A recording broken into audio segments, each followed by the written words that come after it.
Hello standard 4, how are you? I hope you all are fine. आज कल हमने ये जो चैप्टर था वो हमने कंप्लीट एक्सप्लेन कर दिया था, और आज मैं आपको उसकी एक्सरसाइज समझा रही हूँ और साथ में लिखवाऊँगी भी। ये आपको सब कुछ आपकी बीई की नोटबुक में अच्छी राइटिंग में लिखना है।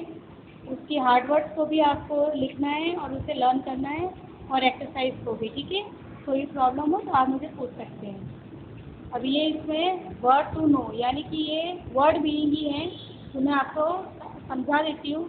एंगेज।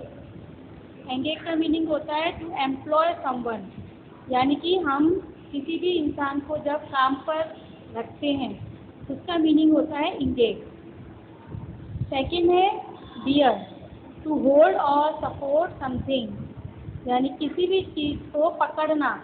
इसका मतलब होता है बियर करना, यानी किसी भी चीज़ को उसको पकड़ना या उसको सपोर्ट करना। Tease, to laugh at someone और से unkind that thinks about them, यानी कि किसी के ऊपर हंसना या किसी को कुछ ऐसा बोलना जिससे उसको दुख हो, उसको तकलीफ हो, उसको बोलते हैं टीज करना। फिर है डिप्राइव, अवे फ्रॉम समथिंग, यानी कि किसी चीज़ से हमको अलग हो जाना या फिर डिप्राइव कर देना। इसका मीनिंग होता है किसी चीज़ से थोड़ा अपने आप को थोड़ा क्या बोलते हैं उसको, जैसे कि नहीं, कभी कभी हम लोग कुछ चीज़ों से हम अवॉइड कर देते हैं वो। ठीक है, फिर है एम्ब्रेस। एम्ब्रेस का मीनिंग होता है to hold someone tightly with both arms to express love, यानी किसी को गले से लगा लेना। यानी हम जब किसी इंसान के ऊपर हमें बहुत प्यार आता है तो हम क्या करते हैं, अपने दोनों हाथों में हम उसको टाइटली गले से लगा लेते हैं, उसको बोलते हैं एम्ब्रेस करना। इसके आगे अब मैं आपको ये एक्सप्लेन कर रही हूँ। In circle the correct answer. Rahim take care garden house. In circle the correct answer में फर्स्ट है Rahim take care of garden house. Garden है या हाउस है, तो रहीम को किसकी देखभाल के लिए रखा गया था? गार्डन की देखभाल के लिए। ठीक है, तो राइट आंसर है garden. Samar is an ignorant और affectional boy and treat Salman well और बैडली, तो इसका आंसर है अफेक्शनेट, और इसका आंसर है वेल, यानी कि जो समीर है वो बहुत ही अच्छा लड़का है और उसने सलमान को बहुत अच्छे से ट्रीट किया था।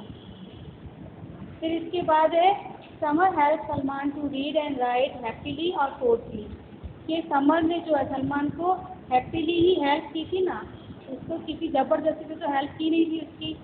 फिर है we know that Samar is a good और बैड ह्यूमन बीइंग, कि समर जो है वो एक अच्छा लड़का है या फिर एक बुरा लड़का है। वो एक अच्छा लड़का है जो हर किसी को एक समान तरीके से ट्रीट करता है, ना कि अलग तरीके से। ठीक है, तो ये आपके इन सर्कल का करेक्ट आंसर हो गए हैं। इसके बाद मैं आपको इसके क्वेश्चन आंसर बता रही हूँ, आपको ध्यान से इनको देखना है और समझना है। Answer the following question. First है who took Salman to school and why, Salman को स्कूल कौन लेके गया था और क्यों? इसका आंसर है Samar's papa took Salman to school for the admission, कि समर के पापा जो थे वो सलमान को स्कूल में लेके गए थे। क्यों लेके गए थे? वो उसके एडमिशन कराने के लिए स्कूल में।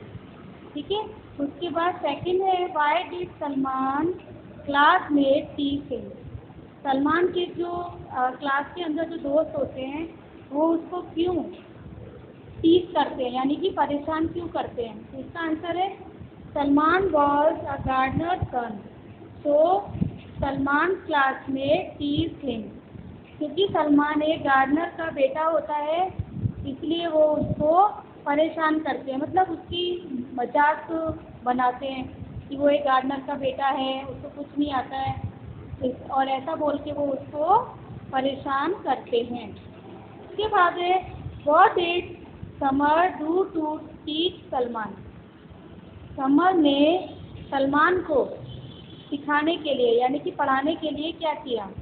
Summer spent all his free time with Salman teaching him to read and write. यानी कि समर ने उसका जितना भी फ्री टाइम होता था, जब वो फ्री होता था, खेलने का टाइम होता था, वो टाइम वो सलमान के साथ स्पेंड करने लगा यानी बिताने लगा, और वो टाइम में वो उसको लिखना और पढ़ना सिखाने लगा।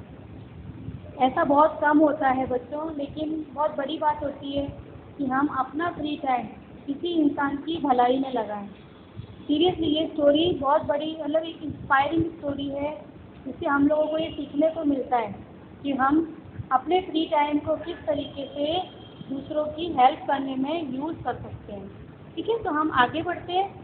Why did there parents look at them proudly? उसके जो पेरेंट्स होते हैं वो उसको प्राउड से यानी उसको गर्व से क्यों देखते हैं? इसका आंसर है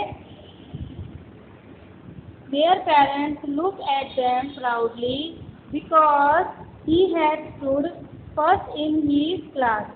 यानी कि उसके पेरेंट्स उसकी तरफ प्राउडली इसीलिए देखते हैं क्योंकि वो क्लास में फर्स्ट आया होता है। जो बच्चा कभी भी स्कूल नहीं गया, जिसको लिखना पढ़ना भी नहीं आता होता, और वो अपनी मेहनत से क्लास में फर्स्ट रैंक लाता है, तो ऑब्वियसली उसके पेरेंट्स तो उसके ऊपर प्राउड तो होगा ही, ठीक है ना, क्योंकि अपनी मेहनत से आगे आने वालों के ऊपर तो पूरी दुनिया भी प्राउड करती है। फिर इसके बाद है what did the both children prove by their understanding?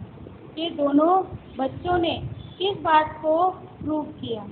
दोनों बच्चों ने the both children have proved that everyone is equal in respective of his wealth and caste. यानी कि दोनों बच्चों ने ये प्रूव कर दिया कि हर कोई एक बराबर होता है, उसका जात पात या उसके पैसे से कोई लेना देना नहीं होता।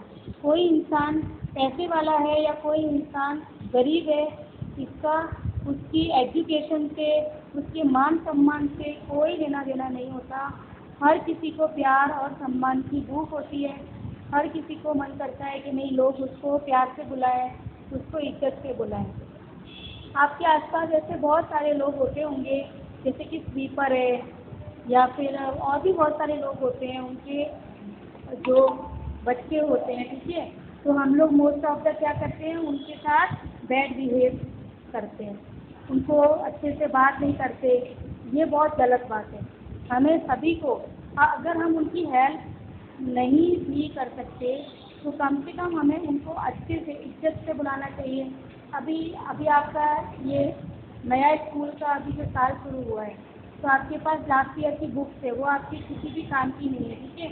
तो आप किसी गरीब बच्चा है कोई आपके आसपास, आप उसको अपनी जो ओल्ड बुक्स है और नोटबुक्स हैं वो आप उनको देकर उनकी हेल्प कर सकते हो। वो जो बुक्स है वो आपके तो किसी भी काम की नहीं है, लेकिन वो किसी दूसरे व्यक्ति के काम में आ सकती है, दूसरे बच्चे के काम में आ सकती है। उसके पास पैसे नहीं होंगे वो चीज़ों को खरीदने के लिए, लेकिन इस तरीके से आप अपनी बुक्स है, किस स्टेशनरी का पुराना सामान है, पुराना बैग है या फिर कुछ पुरानी चीज़ें हैं, वो आप उनको देकर उनको हेल्प कर सकते हो, ताकि दूसरे बच्चों को भी अपनी स्टडी करने का, पढ़ने का और लाइफ में आगे आने का मौका मिले। ये चैप्टर हमें बहुत कुछ सिखाता है। अपनी अच्छी हैबिट से हम एक अच्छे इंसान बन सकते हैं और लाइफ में हमारा नाम भी होगा और हमको उन सब की दुआएं भी मिलेंगी। तो ये चैप्टर मैं आपका आज कंप्लीट कर रही हूँ, ठीक है। नेक्स्ट टाइम हम दूसरा चैप्टर स्टार्ट करेंगे। So all the best to all of you. Keep watching my another videos. Stay home, stay safe. Goodbye.